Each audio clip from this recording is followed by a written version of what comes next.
Hey guys, this is Levi with Obo JM Film and Photo, and we are going to be doing a quick little review of my Canon M50 setup. We have a Canon EOS M50, we have a small rig cage, and then we also have a Sigma 18-35 lens and a Viltrox speed booster. I think this is probably the best setup you can probably build with the M50 if you're wanting to do a budget like vlogging and or like filmmaker build, and I just kind of wanted to review it. So we're going to head down to the park and we're going to see how it does.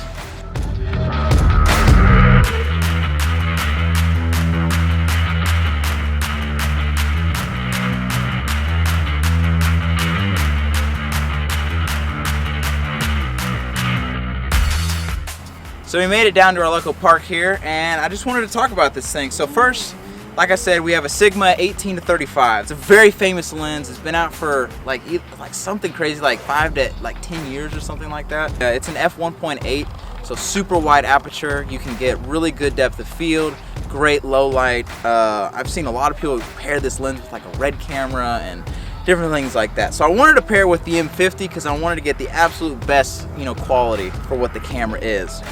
Literally the lens costs more than the body. But we also have this Viltrox speed booster.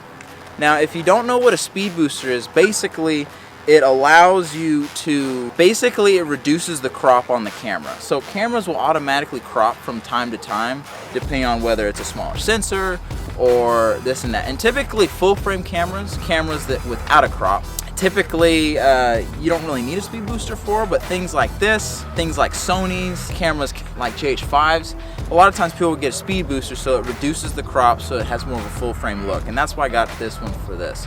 This one also happens to be an adapter for full size Canon lenses. So this is the EF mount, and then this is the adapter that allows you to do an EF-S to an EF mount. And it also happens to be a speed booster, so it works great. It allows you to get, a lot better quality lenses on here. It allows you to let more light in, and it's, I really like it. However, there are some drawbacks to it. If you take a look here, you can tell that there's some movement, there's some play on the lens and on the speed booster.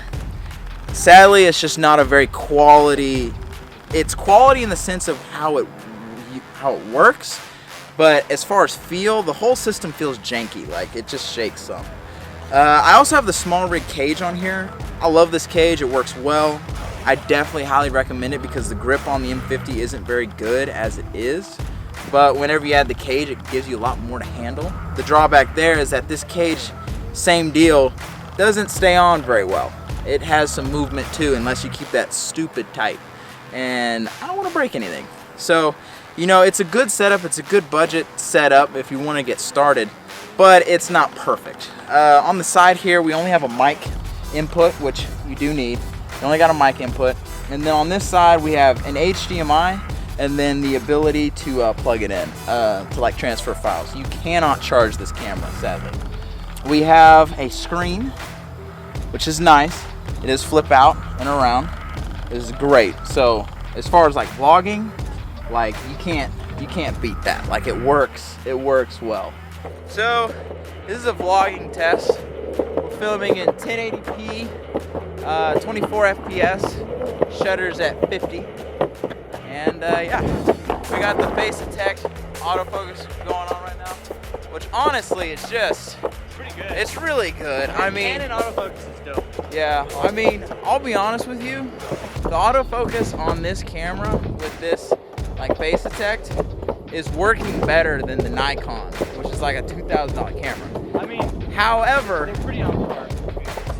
Yeah, I mean, it's pretty good. What I'm saying is that the autofocus on this camera is really good. It's just in 1080, and that's kind of what stinks about it. The thing that is the biggest draw for this camera in particular is the price point. You can get the body for about $500. The drawback to that though is that good autofocus is only in 1080p.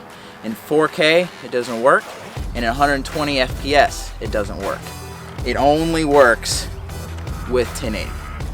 On that note as well, the 1080p on this camera is good in the right lighting. I want to really emphasize that because I feel like a lot of people don't. The 1080 on this camera is good in the right lighting. even with this nice lens, if the lighting's not good, the image, I think, is still grainy. And I'm talking with the ISO all the way down. It still seems grainy to me. So, you know, it's a good camera to get into it and get started, but do I consider it a good professional camera? No, honestly. But if you want to get a good setup for around $1,000, you know, and really get some solid stuff, this is a good camera. So we don't normally do gear reviews on this channel, but I thought we'd give it a try. Hey guys, I hope you enjoyed the video today. Me and Seth enjoyed making it. It's been a good run with the Canon M50, but it's time for it to say bye-bye because it is gone to some person on eBay because I'm selling it because I upgraded and I got the Nikon Z6. So future videos will be on that. I hope you enjoyed the video. If you did, make sure to leave a comment, thumbs up, like, subscribe, whatever. If you didn't like the video, let us know. Let us know what we could have done differently because we're trying to get better. So anyway, we got a whole lot more content coming. Anyway, JM Film and Photo, Oboe, out. Perfect.